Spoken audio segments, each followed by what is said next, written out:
Television shows have reached the legendary status of I Love Lucy. Premiering in 1951, it didn't just make audiences laugh, it changed television forever. Lucille Ball's unmatched comedic timing, but beneath the laughter and lighthearted antics of Lucy and Ricky Ricardo was a set ruled by precision, professionalism, and a very specific order of operation. Let's look at some of the unspoken commandments of I Love Lucy. CBS didn't want Desi Arnaz on the show. When Lucille Ball agreed to take her hit radio show My Favorite Husband to television, she insisted her real-life husband, Desi Arnaz, play her on-screen spouse. CBS balked. The executives couldn't imagine American audiences accepting an all-American housewife married to a Cuban band leader with an accent. It was an absurd assumption, considering Lucille and Desi had already been married for over a decade. But in early 1950s America, television still reflected a narrow view of what marriage, quote-unquote, looked like. Lucille refused to back down. To her, the show wasn't worth doing without Desi. So the Arnazes hit the road. Combining music and comedy, they created a traveling vaudeville act to prove their chemistry worked on stage. Their skit, The Professor, in which Lucille interrupted Desi's orchestra with a cello in hand, left audiences in hysterics. The laughter was undeniable, and soon the network executives were convinced. Arnaz's thick Cuban accent was both a defining feature and a source of humor on I Love Lucy. Early episodes saw other characters teasing Ricky's pronunciation, but something strange happened. The live studio audience didn't laugh. When Lucy joked about Ricky's accent, it was endearing. When anyone else did, it felt cruel. The audience adored Ricky too much to see him mocked. From then on, the writers made it an unspoken rule: only Lucy could tease Ricky's English, and only in the spirit of love. That subtle change revealed something deeper about the show's dynamics. While I Love Lucy thrived on zany misunderstandings, its smoking wasn't a choice, it was a requirement. How about a good night cigarette, Ricky? Thank you, Lucy. Nothing but the best, huh? Mertz, nothing but Philip Morris.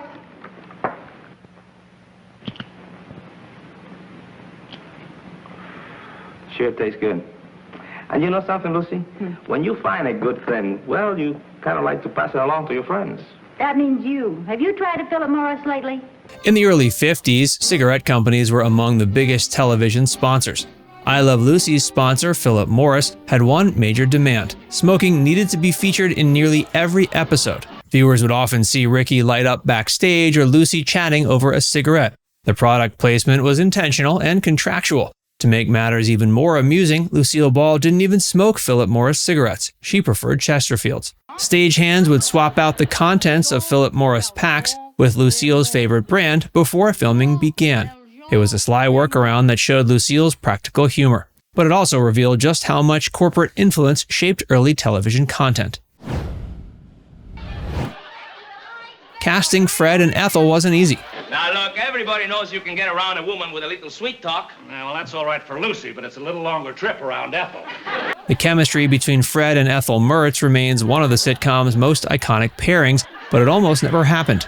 Lucille Ball originally wanted her radio co-star Gail Gordon to play Fred. CBS hesitated, but Desi Arnaz was willing to take a chance. He met with Frawley at Nick Adele's restaurant in Hollywood and laid down strict terms. If Frawley ever missed work without a legitimate excuse, he'd be fired immediately. Frawley agreed and never missed a day of work.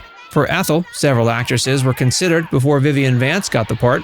Vance, 22 years younger than Frawley, initially balked at playing his wife, but her comedic timing and warmth won over audiences. Their love-hate friendship on screen became the show's second great dynamic, balancing Lucy and Ricky's antics with world-weary sarcasm.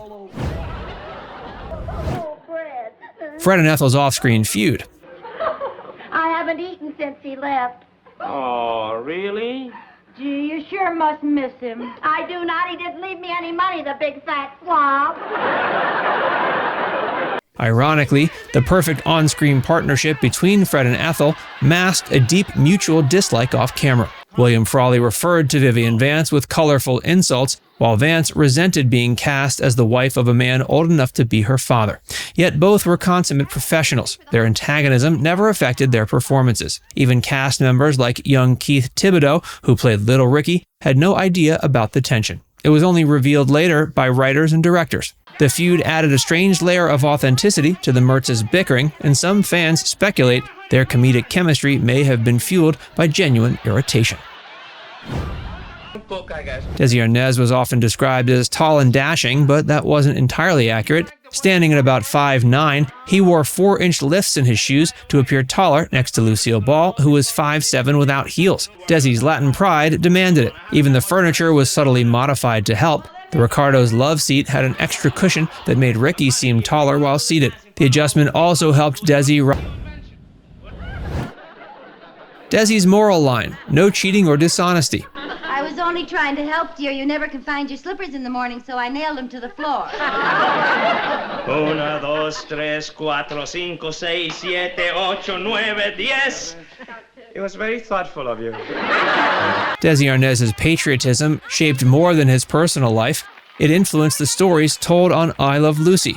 Having fled Cuba during Batista's rise to power, Desi viewed America as a land of opportunity and freedom. He often said, quote, "From cleaning canary cages to this night in New York is a long ways, and I don't think there's any other country in the world that could give you that opportunity." When a script once showed Ricky fudging his taxes in an episode, Desi flatly refused to perform it. To him, cheating the government, even as a joke, sent the wrong message.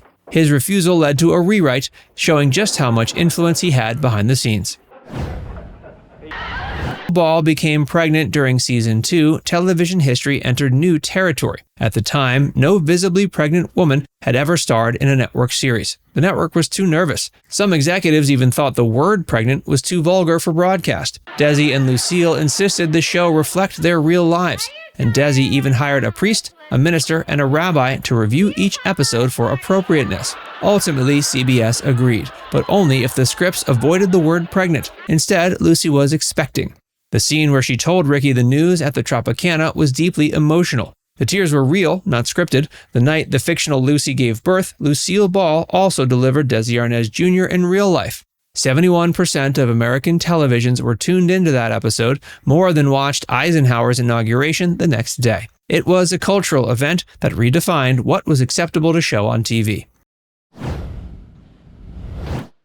The number one rule everyone had to follow: no one could upstage Lucille Ball. Anything else you'd like to ask me? What? Go ahead, ask me anything you like. I like it. It feels wonderful to tell the truth.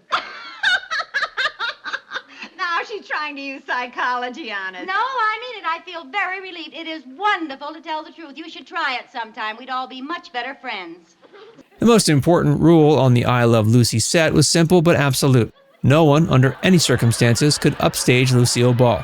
She wasn't just the star, she was the gravitational center of every scene. This wasn't about ego, it was about comedic precision. The success of the show depended on her timing, expressions, and rhythm. Even guest stars had to rehearse under strict guidance to ensure their actions didn't distract from Lucy's focus point. Lucille Ball was a perfectionist. Often during the Vitamita Vegemin episode, she worried so much about forgetting her lines that she had the script supervisor stand off camera, disguised as a salesman, holding her cue cards. Assured, every I Love Lucy wasn't just funny, but flawless.